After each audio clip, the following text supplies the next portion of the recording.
You're listening to Trek FM. Want to join in the conversation and share your thoughts on this episode? Join the Babel Conference, our listeners' discussion group on Facebook. Just type BABEL into the Facebook search field, and we'll look forward to seeing you there. This is Steve Sansweet of Rancho Obi-Wan, and you're listening to the 602 Club.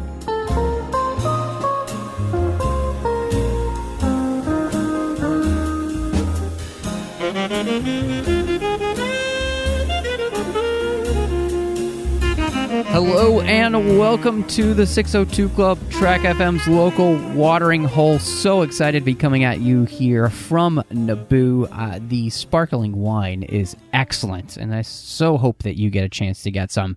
But with me, as she is almost every single week, to talk about something in fandom, the one, the only, this week, the bespectacled Christy Morris. Spectacled. Yes. No, I got you. How are you doing? I'm good. I'm hoping I can find a calf around here somewhere in Naboo. Oh yeah. Feeling like you need a little bit of caffeine. Yeah, need a jolt, but that's okay. The discussion will do it enough for me. Ooh, that's what they should call the coffee shops on Naboo. Jar Jar's Jolt. Oh, nice. Come on, right? Totally works. Mm-hmm. And with us, it's so good to have him back. I feel like we're starting a trend that needs to be continued, is that Bruce Gibson is on more often and more regularly. How's it going, Bruce? It's going very well. I had a energy shot a few hours ago at work, and it's still affecting me right now, so I feel pretty good. Plus the drinks that are fabulous here in Naboo. I mean, our server, Roubaix, she's just great. I think it's pronounced She's just Rabe. giving me all kinds of drinks that I've ordered. Roubaix. As in Rabe. Sabe, Yane, Irte. She's a drink maiden. She's a drink maiden. Oh, goodness. Well, we're going to have some fun tonight as we dive into Star Wars. We're going to be talking about Queen's Shadow, the brand new book from E.K. Johnston, starring the one and only Padmé, as well as her handmaidens. And so before we do that, of course, quick reminder, you can find us wherever you get your podcasts. That's right. Almost every single place you get podcasts, you can find the 602 Club. Make sure wherever you get your podcasts, you are subscribed. Make us part of your feed, so that way each and every time we publish an episode, you get it as soon as it's published. Of course, if you're over on Apple Podcasts or iTunes, give us a star rating and review. Do help people find the show. I know that we say that a lot. In fact, we probably said that on every single episode of the show. But it's no lie. It absolutely does help people find the show when they're searching for podcasts. There are many podcasts out there. Would we say there are a plethora of podcasts out there? Yes, a magnanimous amount of podcasts. Yes. I mean, a virtual cornucopia of podcasts. And therefore, if you're looking for podcasts, it can be difficult. So help us rise in the rankings by giving us star ratings and reviews, letting people know what you think of the show. You can also find us on Twitter at TrekFM, or on Facebook at facebook.com/TrekFM. Maybe you would like to join in the larger discussion with all of the fans from around the world that listen to the Trek FM shows. You can do that on Facebook in our listeners-only discussion group. It's called the Babel Conference. If you're in Facebook, just type Babel into the search field, or maybe you're on the website at trek.fm, and any of the show pages, there's a little discussion button, and that will let you right into the group as well. And last but not least, maybe you would like to send Christy and I an email. We love getting emails here on the show, so please go over to trek.fm/contact, choose a show, choose the 602 Club, and that email will come to us, and we will be able to respond to you in kind. So this is not something that I had put on the outline, but I kind of wanted to ask you, kind of coming into this book, I know there are a lot of Padmé fans out there, and kind of wanted to know where you guys stood on the character of Padmé coming into this book. So was this something you were really excited about, or, what were you thinking before you came into this one? So for me, I really got to know more of Padmé and enjoyed her more actually in the Clone Wars than I did in the prequels. But of the prequels, Attack of the Clones, I think, is one of my favorites. And I think it's nice seeing this description of what happened between Phantom Menace and Attack of the Clones in Padmé's life. So, I'm not the biggest fan of Padme, but I do think that it was questions that maybe we always wanted answered, and now we're getting some of those. I mean, I've always liked Padme. When I saw The Phantom Menace, I mean, I thought she was okay, but she was the queen for a lot of the time. And then when she was the handmaiden, you know, I liked her character with that, her interaction with Anakin. But it wasn't until we got to episodes 2 and 3 that I was really enjoying her character, because I felt like she had more to do and she was helping to develop and push the storyline through and the development of the character of Anakin. But I thought she was a very strong female character, and I loved the acting skills that Natalie Portman brought to the role. And so I enjoy the actress, therefore I also enjoyed the character. And so seeing a book like this, I thought it's about time that we get more of a Padme story. And I was really interested to get into that and see her have her own story or adventure without having Obi-Wan and Anakin or Jar Jar or whoever there. It's like I wanted to see her own thing. So I was excited about seeing this book being published.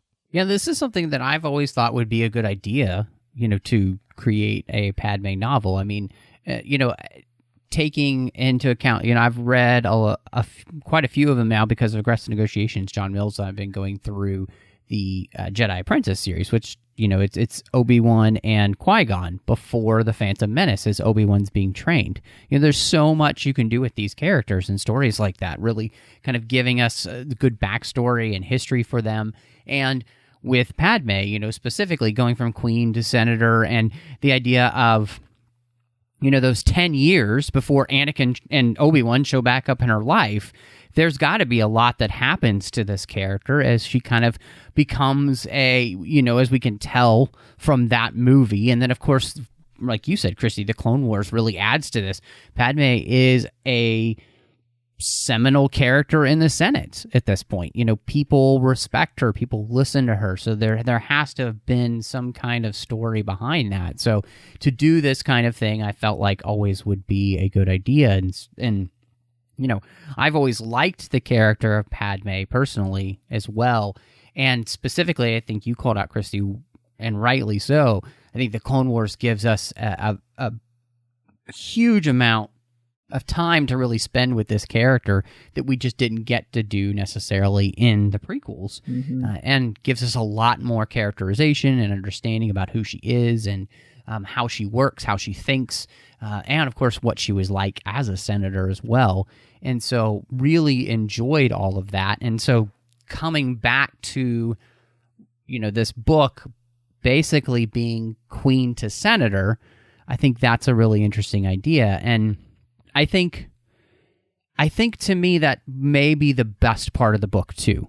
The way it helps transition the character from one part of her life, from one type of service to the next. Because I don't know if I'd ever necessarily put a ton of thought into it, but that's a big transition. The way that she was queen on Naboo is completely different than the way that she was senator for Naboo in the Senate. And so I really appreciated watching E.K. Johnston take this character who had one way of serving a people and having to find a completely new way to do that, because what she did as queen doesn't necessarily translate to what she will do as senator. I thought that was great. Right. Like, I mean, she really, to me, I think the thing that I identified with the most in that part of the book was that it is drawing all of these similarities between politics in Padme's life and politics in real life that we deal with all the time.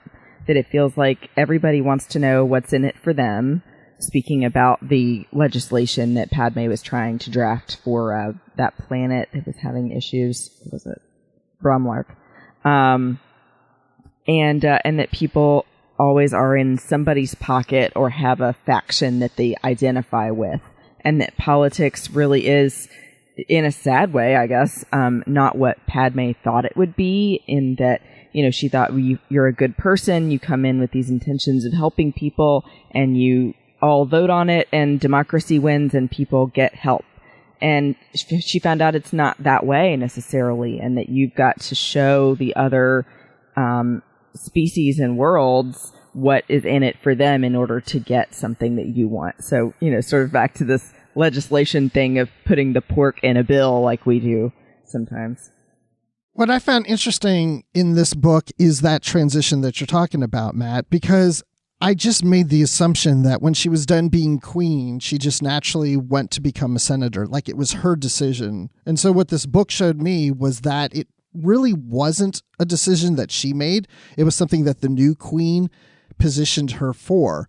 So after Padmé was queen, she wanted to help others, and she's trying to figure out exactly how she was going to do that. So now she's in this more political role as a senator. And as a queen, you are ruling. It is your rule. It's your dominance. And so she doesn't have to play politics as much as now she does as senator. And it's interesting, as being a senator, how she kept having to reflect back to the events we saw in the Phantom Menace of what it was like to plead to the Senate, and that the backlash that has come from that and the stain it has left on her reputation from the other senators, that they don't really necessarily welcome her. So I think being a queen of Naboo, where she's well welcomed and well respected, now she's put in a situation where she has to prove herself to other people to gain respect and figure out who's on her side and who's not. So it's a very drastic transition for her in her queen reigndom life to now a life of being a senator and a politician. And so that adjustment she handles actually very well, but it's interesting to watch that progress. Well, and it's really interesting because, for Padmé being queen, it's so much more about tradition and almost being an icon.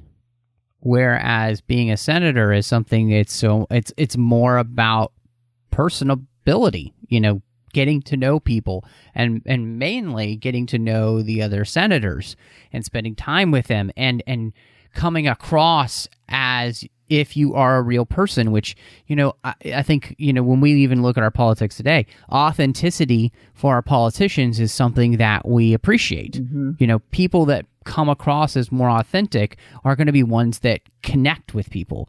I know people have always said that that's exactly what it was like to meet Bill Clinton. If you met Bill Clinton, you felt like you were the only person in the room that he was paying attention to. That, that when he was talking to you, you felt like he cared about you. And I've had some friends who've actually met George W. Bush, and they felt the same way. It's like they had this ability to make you seem like you were the most important person in that moment. And that kind of personability and that kind of authenticity of character makes a big difference. And Padmé has to make that switch. But what I thought was really interesting, too, is that she realizes that being queen was a mask and being senator is a mask. And so, therefore, both of them aren't necessarily who she is just as Padmé. Like, the real authentic Padmé, will the real authentic Padmé please stand up? Because right. we don't really get to know her except for those moments, I think, in like when we see in the Clone Wars and of course in the prequels where she's alone with somebody like Anakin, where that's the real her, the kind of the vulnerable person, the person who's it's okay to fail in front of somebody, to not be perfect in front of everybody. And I think we really see that. That's the thing I think EK was really able to do in this book, was show that slow transition of her having to find a way to interact in this completely different type of political realm, that she couldn't just automatically go, oh, when I was queen, I did this, because a lot of the things she did as queen don't work as senator. Mm-hmm. And having to find that new routine, that new rhythm for herself, which I thought was really smart. And so I really appreciated that, because I thought it brought a lot out. And it, it's one of those things, like after reading this, you kind of have a better appreciation then for when you do see her in the Clone Wars now. And, it's been those 10 years, and you see this really established senator who's able to interact with all these people and is well liked by them and is well respected by not just the senators, but by the general public as well. She seems to be, somebody who has earned a reputation for being a trustworthy senator, which, in this book seems like that's hard to do. Right. Yeah. And I loved when you mentioned about the mask, because that was one aspect of this book that really stood out to me, is that she would make the decision, I'm Padme right now, but then when she goes to put the mask on and use that more formal monotone tone, it's Amidala. So she would make the decision, I'm going to be Amidala right now, and then she'd make the decision to go to be more natural and be Padme. I like that you mentioned that, Bruce, because that was something I really was glad that was included, because, you know, the first time you see the Phantom Menace, you're thinking, why is she speaking in such a strange voice? And it's so, you know, kind of monotone and a little bit dull. And then now this is actually giving a reason for it, so that it preserves the anonymity, so that her and the handmaidens can be interchangeable and all do the same voice. So you're going, oh, okay, yes. Now it all makes sense. But before, it felt like just a weird character choice. Yeah, and then when the handmaids would take on that voice, they would refer that as basically the Amidala voice. You be Amidala. Right. And I like, too, that... No, you be Amidala. Yeah. No, you be Amidala. No, I think that's something that I thought was really cool. What you're just mentioning is that way of pulling that all out. You know, I think that's actually something that's like, we just rewatched The Phantom Menace because my wife just finished the book as well, and she's like, let's watch The Phantom Menace. I'm like, okay. So we did that, and it was pretty clear that that's exactly what George was going for, because when you see Keira Knightley playing the role, and when you see Natalie Portman playing the role of Amidala in all the getup and everything, it's exactly the same thing. Like, they've come up with a persona that other people can play, that it's difficult to see beyond the literal mask that she's wearing with the makeup and the headdresses and the massive dresses all a and distraction. Everything. So I think that this helps really bring that to light, something that was, I'm pretty sure that if you talk to George Lucas, that was what he had in mind the whole time. You know, that's the whole point of this game, of there being a decoy. Right. You know, you create a persona that everybody can then play. And so, but it works really well here. And it also made me want to go back and watch Attack of the Clones again. You know, since we were talking about her growing up and this whole period between The Phantom Menace and Attack of the Clones. I like that EK throws in that little mention, not even his name, but just the boy who once thought she was an angel. I thought that was a cute way to mention Anakin and kind of lead you into how their lives are going to eventually change. But it was nice too. I do want to go back to really quick the costumes. I felt like she really made a use for them as well in this book, with talking about how some of the fabric could be protective from weapons, that basically all of the different hats and headdresses distracted from the face of whoever was playing Amidala at the time. And then even the back and forth when they were at Mon Mothma's party, where Padme realizes and says to, I think it was to Sabe, you know, if I'm going to get their trust, Bail Organa and Mon Mothma, then they're going to have to actually speak to Padme and not to Sabe dressed as Padme or Amidala. Yeah, the functions of the dress was really cool because they have a function, a strategic function. I thought that was really cool. I mean, plus they apparently hide like bazookas and, you know, I mean, every weapon that she could think of to you know, add in there that those dresses can hide was pretty awesome. No, I mean, I think, Bruce, you had brought something up that was really interesting too, that the reason this is such a struggle for her too is because the first time that she has interacted with the Senate, she just circumvented all the rules and, you know, got a Supreme Chancellor kicked out. And so nobody trusts her because they don't think that she's willing to basically play the game, which is to, you know, become part of a team that cares about anything other than her own planet. They basically think that she is kind of, you know, utterly selfish. Like all that matters to her is Naboo.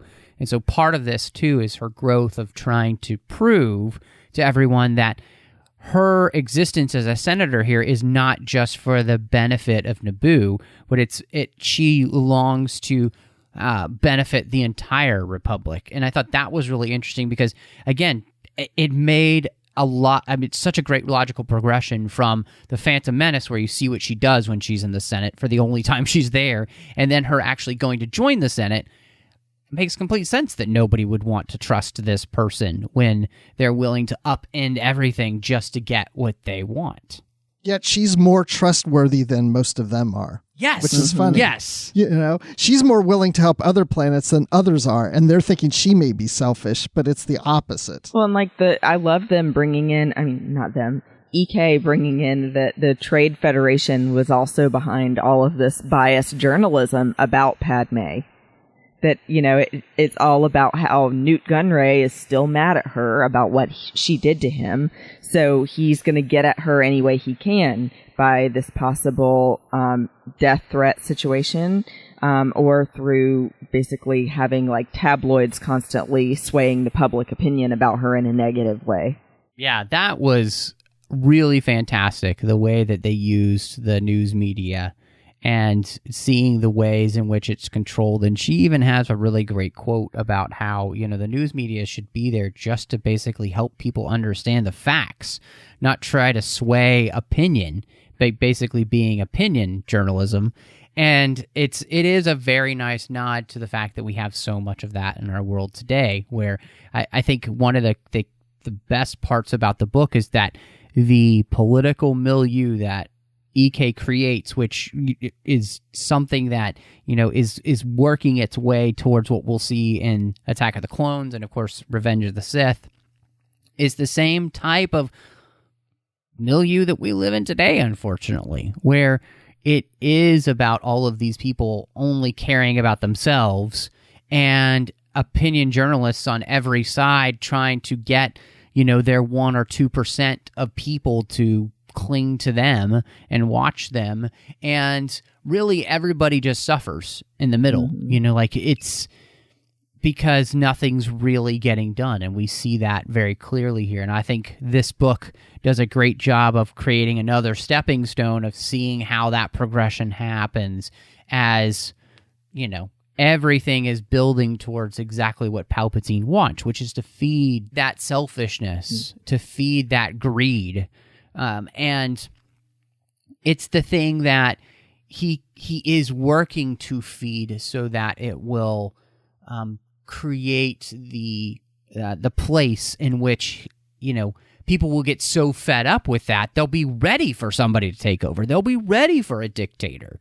You know, I mean, this whole thing is about creating the path for Palpatine to become emperor and to create an empire. And I think this is she does a great job of using this as just another stepping stone for that.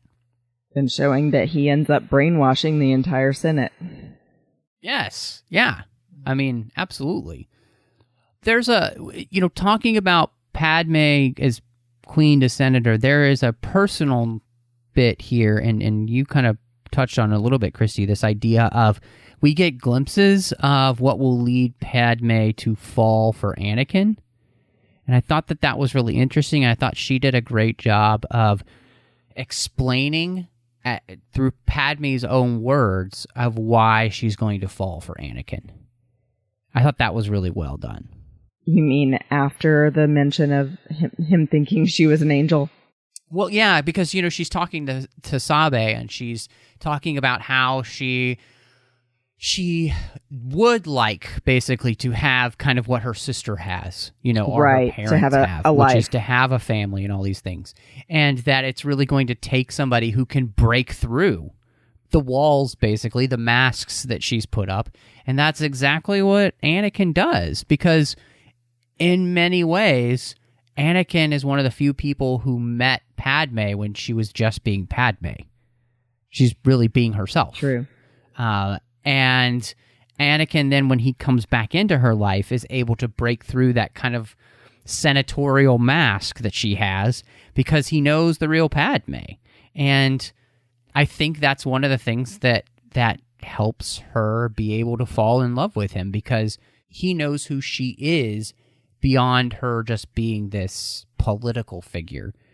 it goes beyond that, and she allows that to be fostered. I mean, you obviously see that in Attack of the Clones when they spend the time on Naboo, and at no point really, except for when she's meeting with the Queen and she pulls rank, the rest of the time she's pretty much just being herself.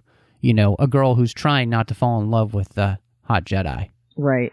Yeah, because also there's the situation she's in where she's not really around other people that are not senators and politicians and royalty or whatever, and even people close to her own age. So she's kind of isolated from meeting somebody like an Anakin or anybody else like that. She hasn't really had that much experience. And believe me, to fall in love with Anakin the way they did and all that stuff happened, you would have to be inexperienced and desperate in a sense. I mean that kind of in a funny way, but also seriously. Wow. Well, yeah. I mean, it does, you know, we never get any explanations about Paulo, you know, in this book, you know, but you're absolutely right. You know, when you think about it, both Padme and Anakin are very inexperienced when it comes to romantic love. Mm-hmm. You know, Padme's really not had a lot of time for it, and the opportunities that she's had, the advances that she's had from, say, like Clovis, were unwanted. Exactly, unwanted. So, yeah, it creates two people who are able, I think, to fall for each other in almost kind of like that childlike way where you have your first crush and, you know, it turns into your first love, and like that first love turns into something that lasts forever for some people, right? That's kind of what happens to these two. And so, yeah, anyway, that's a whole other podcast. We could just sit around talking about Anakin and Padme and their relationship. Anakin and Padme sitting in a tree. Anyway, it's interesting because we've kind of mentioned this a little bit, but that this book and the political realm that Padme enters here with the Senate is all about finding a faction, because Padme is the idealist who enters the world of pessimism. You know, the Senate is already kind of broken by the time she gets in here. And I thought this was really, really interesting as we were able to introduce characters like Clovis, like Mina Von Terry from Alderaan, who we met in the Clone Wars. And then, of course, you know, Bail Organa, Mon Mothma, Far from Rhodia, you know, characters we know then from the Clone Wars, or, you know, from the prequels. I thought I really appreciated the way she kind of dealt with the politics. Like, you know, people always made fun of the prequels for politics, but I mean, I find it kind of fascinating. And so I'm glad that she didn't shy away from a lot of that stuff. Yeah, I think it really excited me that she was able to bring in all of these other characters in a way that was meaningful to the story, but also when they were first introduced, kind of bringing them in a sly way. So, you know, when she first mentions that R2-D2 is possibly in the book, she just says the blue and white astromech. And I remember writing to myself a little note, R2-D2, hopefully. And I mean, you know, what other blue and white astromechs do we know? But I was holding out hope. I didn't want to be wrong. And I thought it was nice that they had her mention dealing with Qui-Gon's death, and that passing the Jedi Temple was meaningful to Padme. And even talking about Korsh Panaka and his wife, and seeing that the transition of how he ends up being part of the Empire starts with something relatively innocent and just a difference of opinion about pacifism versus protecting yourself, getting him to that point. Yeah, and I like the whole idea of Bail Organa, Mon Mothma, Clovis, all the characters that we were mentioning before, that there is a sense of distrust or not knowing who to trust. And so I was going along that journey with Padme, because even though I know Bail Organa is someone she could trust, this is her first time meeting him. And it's kind of an awkward situation because she's down in the, you know, whatever, under the scary area or whatever, that, you know, there was a attempt maybe on her life. That's a whole nother thing maybe we'll touch on. But what is Bail Organa doing in the garage, basically? Why is the senator down in that area? So it seems very suspicious. And so she's suspicious of him. She's suspicious of Bonteri and of Clovis. Like, and you have to be suspicious of them too with her on this journey. And then in reverse, they're wondering if she's someone they can trust. And I just kept thinking, and the funny thing is I'm going to be on Capitol Hill starting tomorrow for an industry event. I go every year at this time. And I'm probably going to be thinking about this book because I'm going to think, what if this was Padme here with all these politicians, and anybody you meet, you're going to try to feel them out. Like, can I trust you? Or, what's your agenda? Mm-hmm. It's kind of an awkward situation. And then she finally starts to recognize the group that she belongs with, and they trust her and she trusts him. And I think that's probably how it is in politics today in any country. It's just like that. And that, like you're saying, you can't just say it outright. Hey, what's your agenda? She had to be coy about it and try to figure that out on her own just through talking about other things. Yeah, it's a test. I mean, they're testing each other. And it probably is continuous forever. You're probably always testing. You can never fully trust someone in politics, even if they're your friend, because you never know what agenda that they're behind at any time. So that's why I love that private conversation between her and Bonteri, because then, we realize that Bonteri is having private conversations with someone and saying, my lord. At first I thought maybe it was actually Palpatine, but it was actually Dooku. I love that. And so, then Padme's thinking, this is someone I like, this is someone I can trust, and she can't trust her either. It's funny, I always think of politics in light of The Hunt for October, because I think the politician there said it the best. And he's like, listen, I'm a politician, which means when I'm not kissing babies, I'm stealing the lollipops. And that's kind of what we see here, where you have these factions of people that they kind of vote in blocks, right? But you're always kind of worried whether or not somebody's going to leave your block for basically a better deal with what's going to, like you were talking about earlier, Christy, classic politics, where's the pork going to come from for my system, and we see the way that I think in many ways Palpatine is using this, and Padme has to learn to trust a faction, and they have to learn to trust her, specifically, as we talked about, with what she did in the Phantom Menace, which makes her very untrustworthy to a lot of people. I mean, Bonteri just comes out and says it to her. He's like, nobody trusts you because of what happened the last time you were here. So you're going to have to basically earn that. You're going to have to find your faction to work in. And I think it's interesting because, the people that she ends up working with very closely are the people I think that she's most ideologically similar to. Bail Organa, Mon Mothma, Far from Rhodia. I mean, these are all people that we know from the series, especially the Clone Wars. These are all honorable people. They are people who feel very strongly and in many ways not quite as idealistic as Padme because they've been in this longer, but they are still very good people who long for the betterment of the entire Republic and not just their own system. They have that goal. And so I think it was interesting seeing the way that she ends up working with them and they come to trust her. And I think it's also kind of interesting because I feel like in many ways Bail learns that he can trust her because he mistakenly figures out the whole handmaiden switch. Mm-hmm.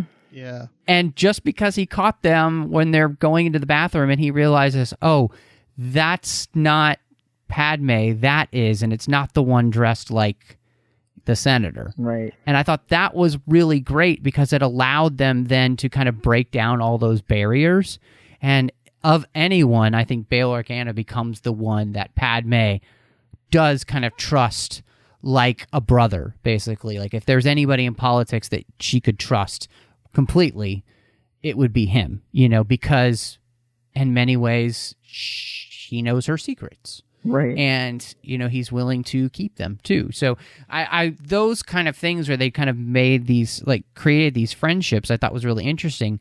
but it also, the reason she ends up on their side, I think, is because they're willing to let her in, whereas Bonteri never really, she's always friendly with Bonteri, but Bonteri is never going to let her in because we see Bonteri being seduced by the lure of Dooku and separation. Mm-hmm. And that every time Padmé tries to get in on Palpatine's anti-slavery committee, I think is what it was, he finds a way to deflect her.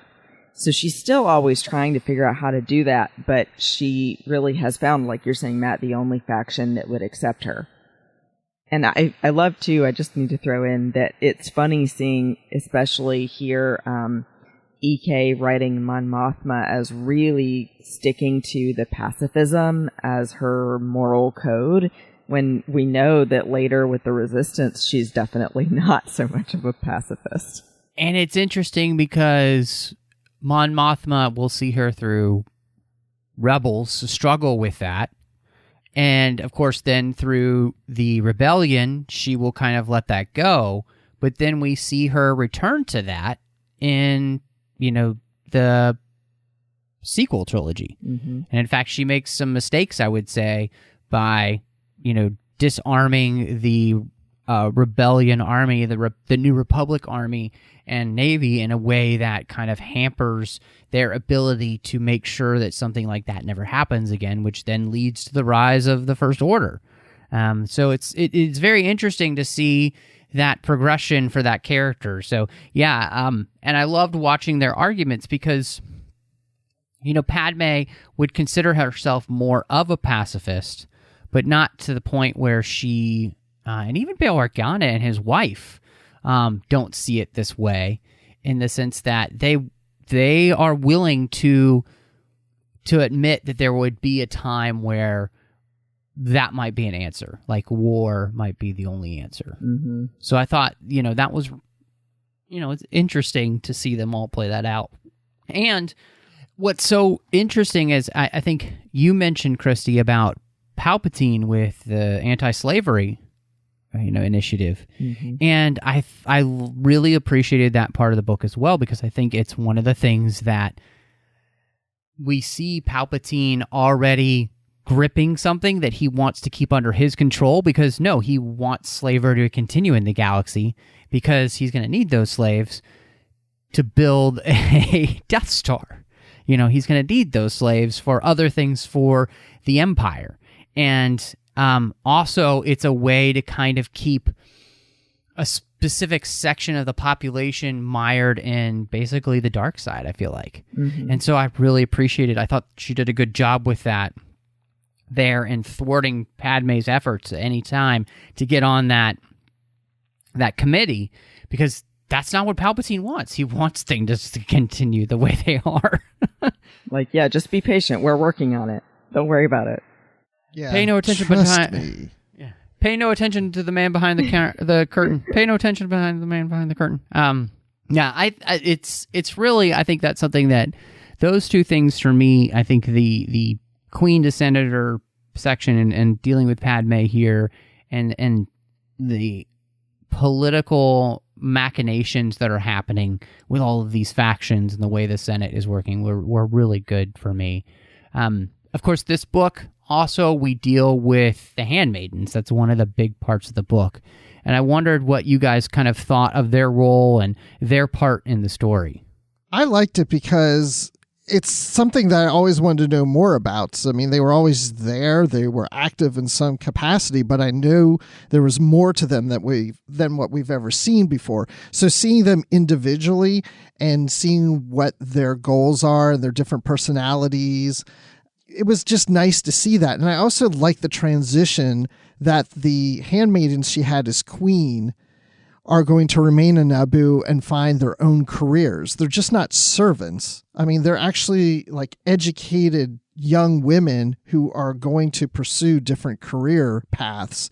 And then we introduce ourselves to new handmaidens, which I don't really think as much as handmaidens, but they're, kind of her support in the Senate. And so I love the transition because we saw different people with her in Attack of the Clones versus the handmaidens we saw in the Phantom Menace. to see that progression was really interesting to me, and especially Sabe, because she did the whole, going to Tatooine and looking to maybe try to help the whole slavery aspect of everything. I was really interested in learning more about her character. As a matter of fact, I'd like a whole novel about her. About Sabe's exploits? Yes, I think a Sabe novel would be really good, or one about sorbet or toupee or buffet or... Oh, no, wait, those weren't in there. I will say that was something that got a little redundant for me, but I understood why once EK explained that, everyone is given a new name once they become a handmaiden, and that's why they all end with that same accented E. I said, oh, okay. Well, it's not just that they're given it, they choose that name as a way of honoring who they're serving, which I thought that is a nice tie to the fact that, like you said, Bruce, these are well-educated, they could do anything with the talents that they have, and yet they use those talents to serve somebody they believe in. I thought that was kind of neat. Yeah. And I do agree with you, Bruce, that I felt like Sabe really was the most developed of the handmaidens, and really ends up being Padmé's continual best friend and helping her out with searching for Shmi Skywalker, which I thought was nice, even though we know how that eventually ends.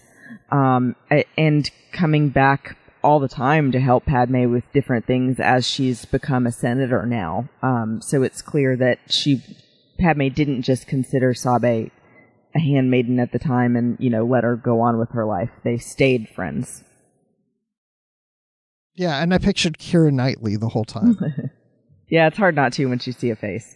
It is, I think that this was something that's really interesting in the book, and I think it does a great job of kind of giving us a lot more information about the handmaidens and their role and their relationship with Padmé. I think that was really interesting, getting to see that this is a sisterhood, of people, that the sisterhood of the traveling senator, that, their goal is to serve her, but by serving her, they're also serving a larger cause too. They did the same thing as Queen, and then when she's a senator as well, because they believe in what, Padmé is going to do, and will hopefully do not just for Naboo, but for the Republic. And I thought that was really special, because it is something that we're, I think many of us, whether it's somebody politically or elsewhere in our lives, many of us will get behind people that we believe in. And nobody may know whether we have anything to do with them or not, but we're supporting them in some way, And I think that's what these handmaidens are. They're meant to be wallflowers that you don't even really notice they're there, but their goal is to help Padmé because of what she is planning to do, and especially as senator. And so I thought that was really strong, and I appreciated getting more about them. I will say that as much as I liked Sabe, I was actually really frustrated with her storyline because it doesn't go anywhere. Because yes, that's why I want a book. Yes, because this whole part of her going to Tatooine, I felt like the book set that up as being something that was going to be really important. Right. And then it's just not important because nothing really happens. I mean, it's awesome that they saved 25 people, but then they're pulled away from that mission, and it's just kind of forgotten. And I almost felt like it would have been better to never have had that section happen and had her just immediately come with Padmé and be the person who's working with Tonra, I think is his name. Yeah, Tonra. With, trying to uncover what's going on with the news broadcasts and all that. Because that section on Tatooine is so unfulfilling because, like you said, Christy, we already know she's never going to find Shmi. And then, of course, they never really do anything with this whole anti-slavery thing, truly. And so you're just kind of left in this place where a big part of the storyline for her doesn't go anywhere. And it's just, I felt like we needed to find a way to make her more important in that way. And also I just felt like, that takes up page count that doesn't really add anything to the story. I know it's important to Padmé to want to do that, but I think it would have been better if Palpatine had hooked Padmé by thinking she was going to be a part of the anti-slavery committee, like given her the thought that she was going to be, and that's why she chooses to go, and then kind of found a way to turn it around where she's not. I feel like that would have been the better way to do that than kind of having these two different storylines going where one really isn't, going to go anywhere.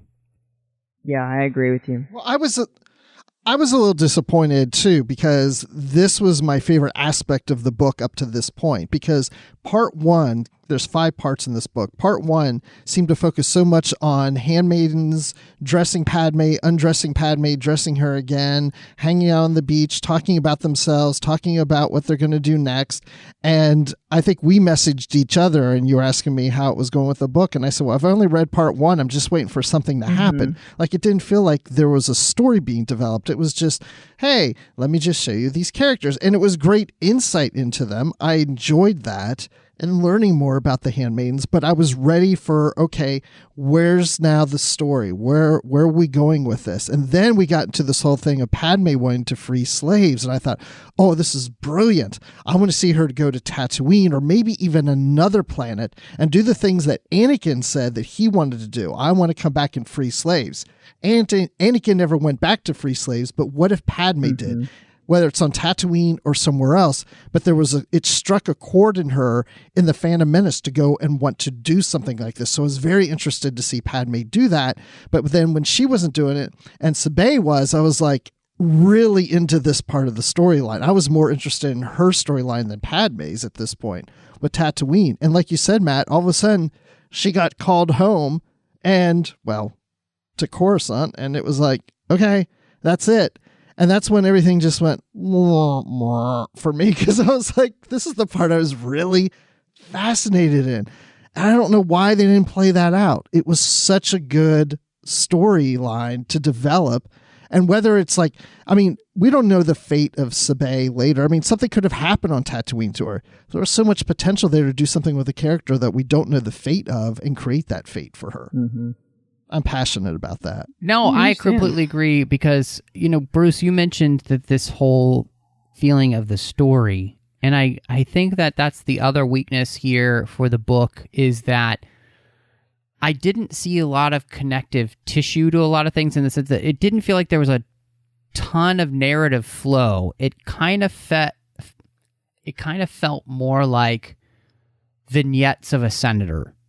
Yes. Like we're just getting pieces of her first year in office as a senator, and it kind of culminates in this massive thing where she, brings everyone together for Baumlark, and yet it all happens so very quickly too that I felt like we were giving short shrift to just the plot of the novel, which is...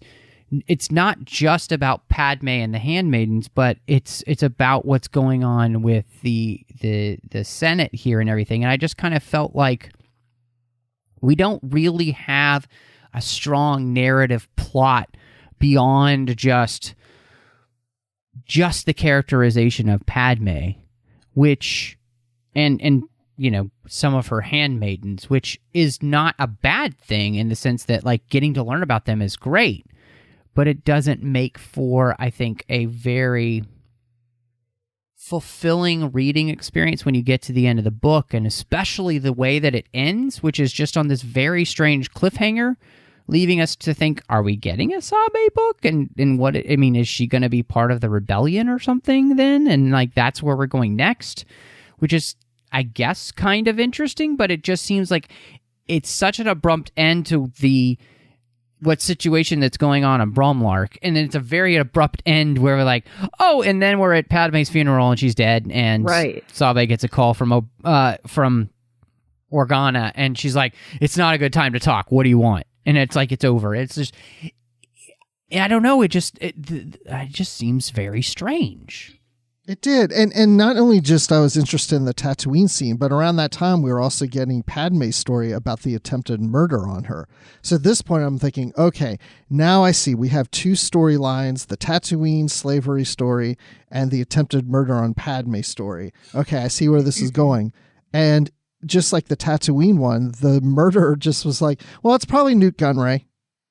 And then they just moved forward, and then it was brought up again later. Oh, it's probably Newt Gunray. Yeah, it's Newt Gunray. Like, I was like, that's it? That whole story, like, I thought that was going to be some kind of mystery thing where she suspects it's one of these senators, or we think it's, one of these senators is nice, but this was the only person that was involved in trying to attempt assassination on her. Like, it just, I kept thinking as I was reading this book, okay, I'm interested in learning about Padmé and her being queen and being senator and the handmaidens, and all that's great. And we've talked about that.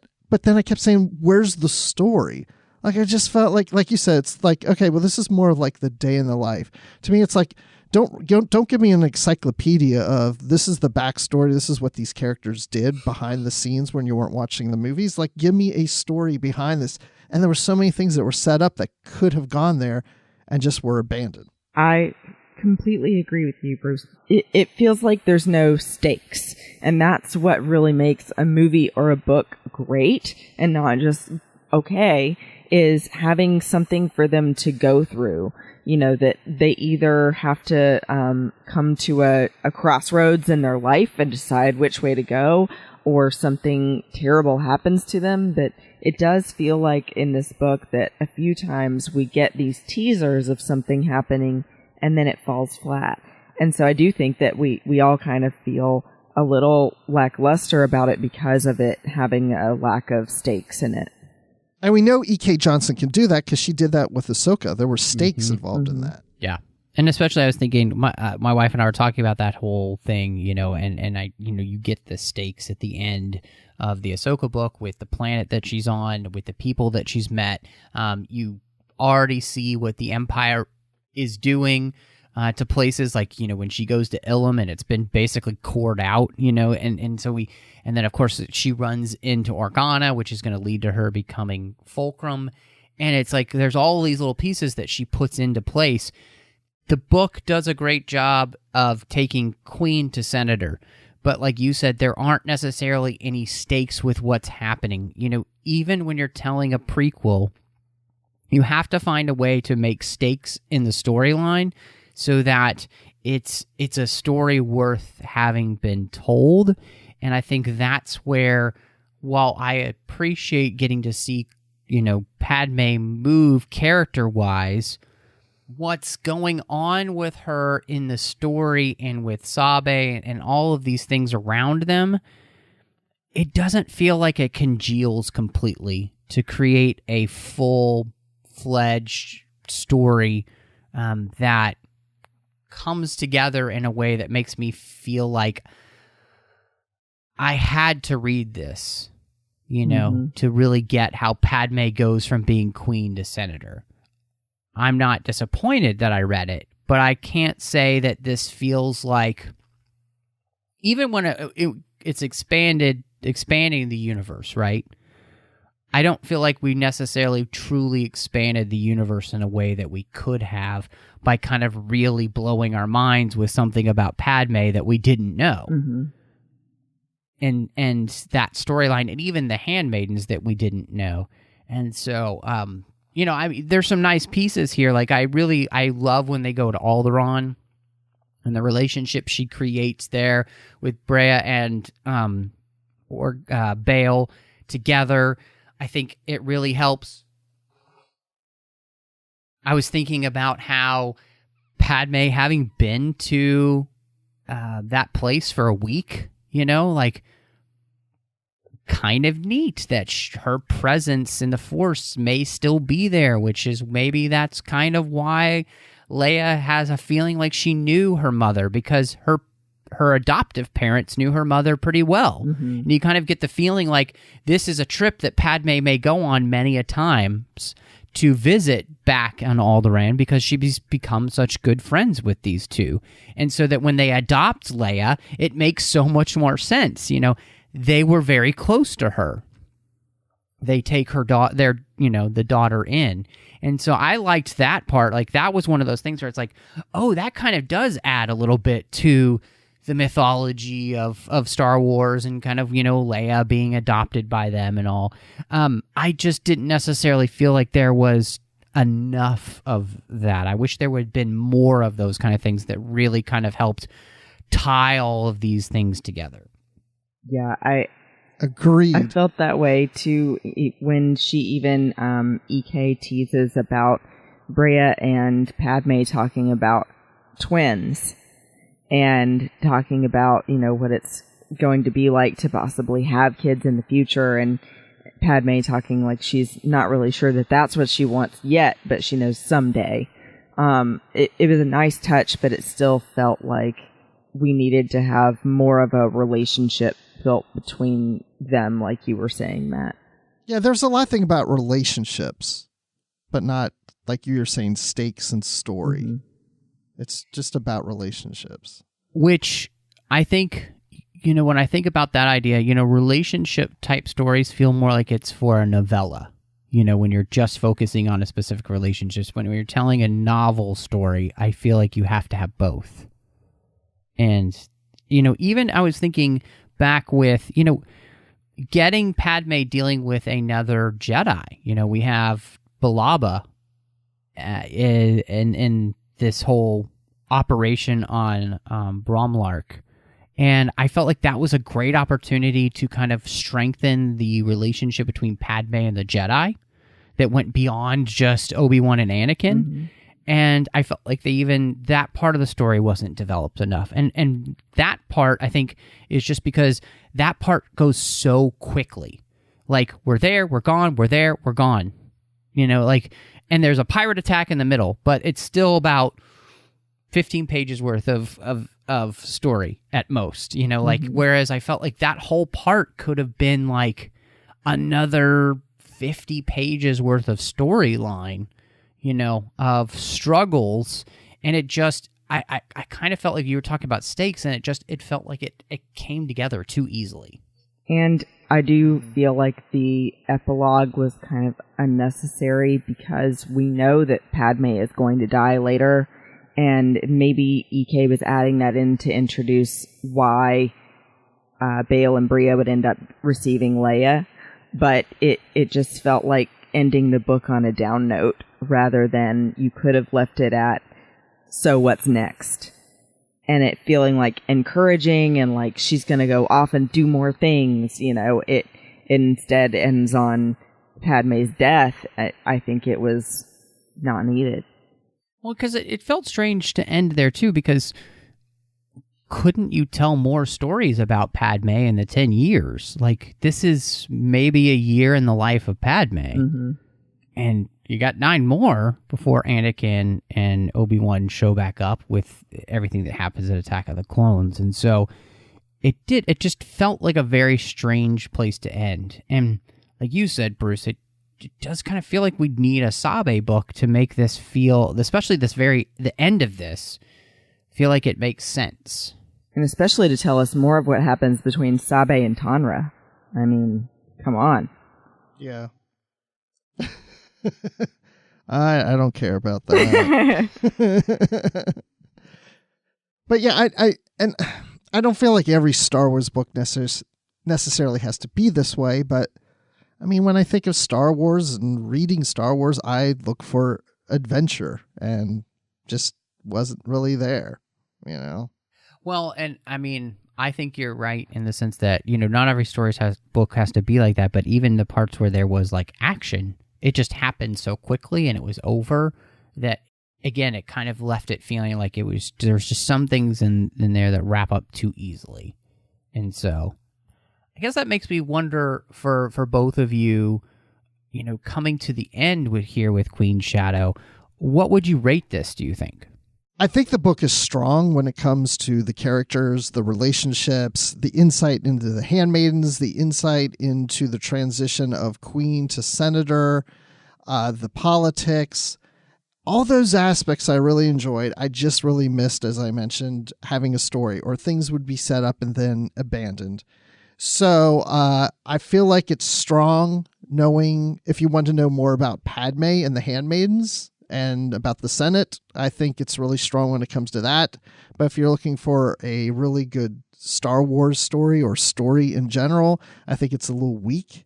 So I'll give this 3.72 outfits that Padme wears 5 days a week. Out of how many? You, 5? Christy? Yes, out of 5 days a week. 3.72 outfits in 5 days a week. Okay. I'll try to stick with the same scale you used. So I do feel like some of the same things you said are true, with feeling like these stories that were really interesting were teased and given a little bit of history and then left to disappear. And that was disappointing, especially dealing with the trip to Tatooine by Sabe and Tanra. It kind of felt like their trip was unnecessary.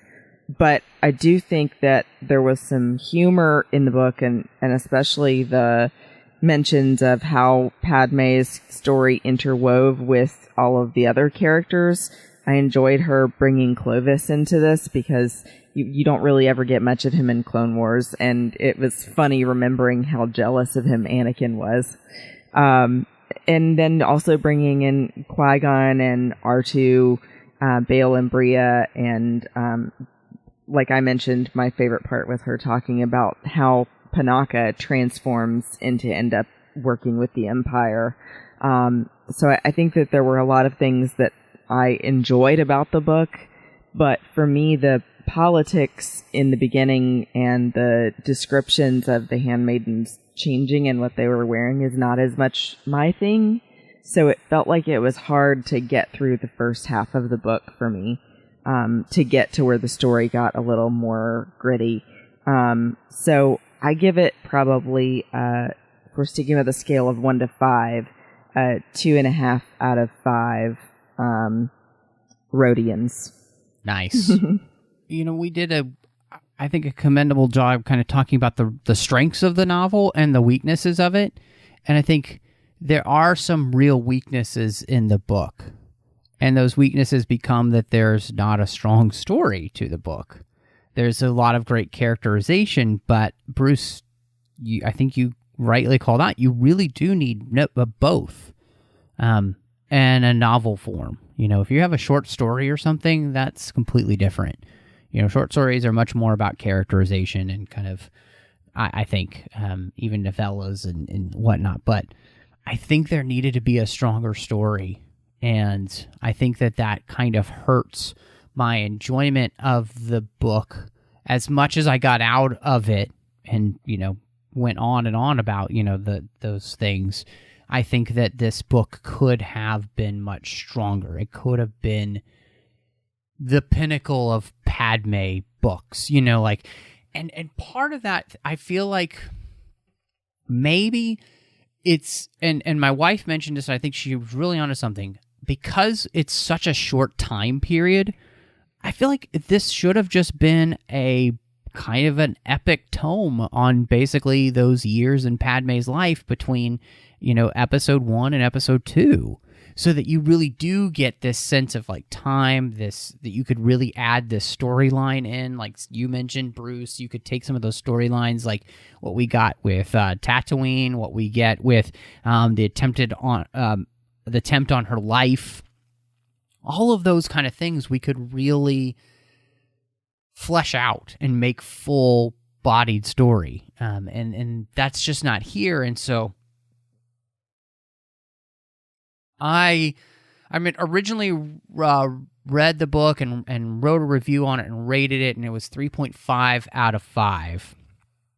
But actually rereading the book and then thinking through it, talking about it with my wife, and then talking with you guys, I really do feel like this is 3 out of 5 secret conversations with some unknown lord, because it's better than average, but it's just better than average, And I wanted more because as a fan, I really do love Padmé, and I think she's been treated kind of badly by fans and ridiculously maligned for no good reason. I think she's a good character, and I did just want more for her as a character, and in many of the ways that I wanted more from Captain Marvel for that character.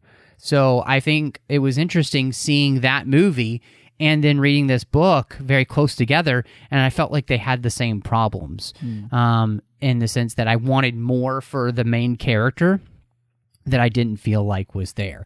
Although the characterization here for Padmé is much better than the characterization for Captain Marvel in Captain Marvel. So, but I'm really glad we got to talk about this. We do have some fun Star Wars books that are going to be coming up. We've got Master and Apprentice that's coming out about Qui-Gon and Obi-Wan by Claudia Gray. Can't wait. We've got the next Thrawn book coming out by Timothy Zahn. We'll have Black Spire that's coming out, which is by the lovely Delilah Dawson, who, I'm not a huge fan of Phasma, but her book was fantastic. Regardless, like, it was just a great Star Wars book and a great story. So very excited to see what she does there on Black Spire on Batu. So, we've got some great stuff coming out. Of course, Star Wars Celebration is right around the corner. All three of us will be there.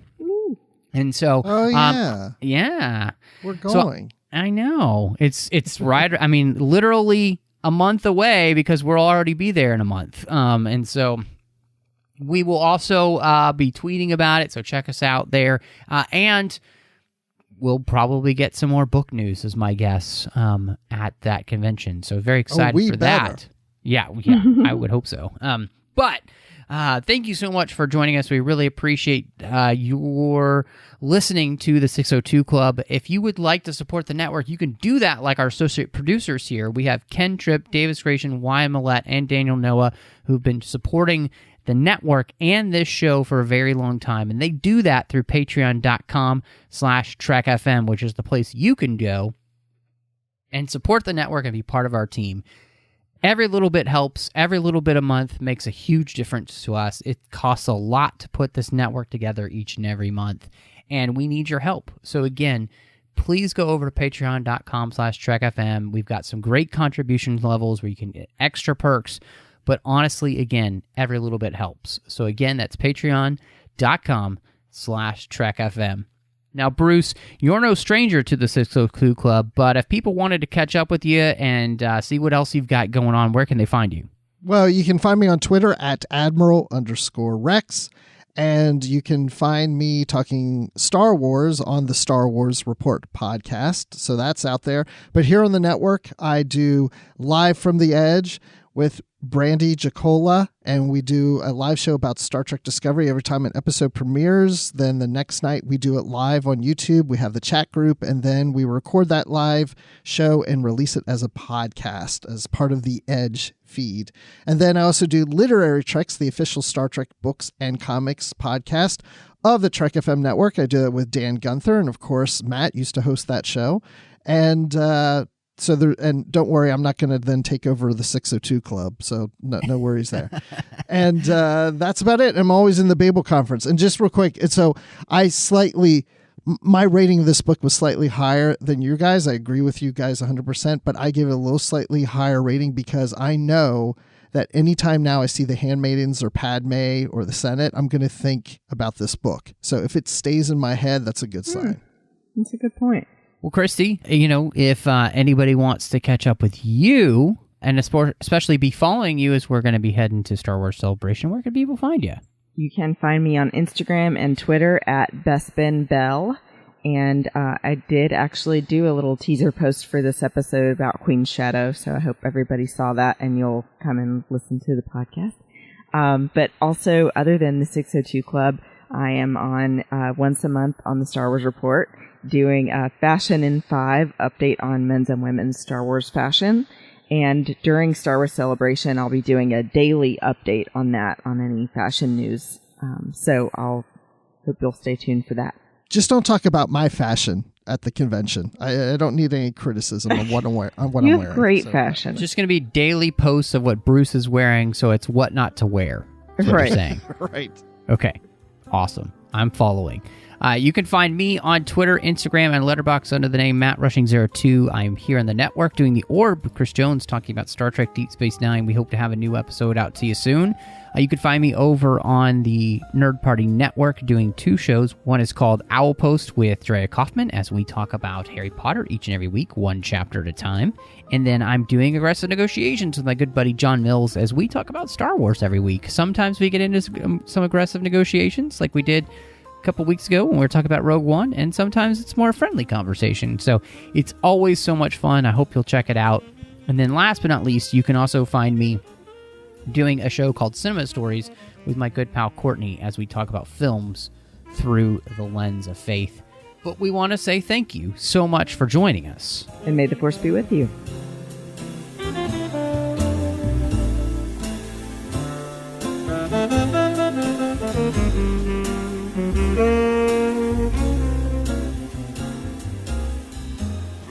Thank you.